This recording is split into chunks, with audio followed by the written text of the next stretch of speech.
Hey guys, welcome back to the channel. In this tech tutorial video we're going to show you how you can assign or add a background image for your app you create on Adalo, for example, to add it to one or more of your app's screens.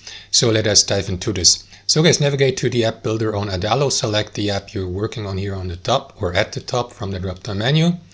And next, zoom into the screen you would like to use. You may use also that menu here to the left, screens, and navigate through your screens like, I don't know, the home card or screen here, for instance. And here what you want to do is click into the given card, and you will see these the name of the card or screen to the left.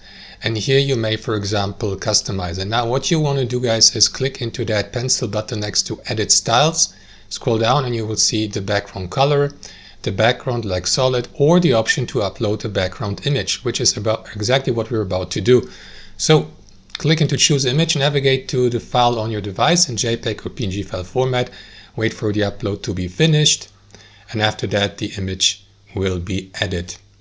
And that's basically it, guys. Thanks for watching. Hope you enjoyed it, got some value from it, and we'll catch you later.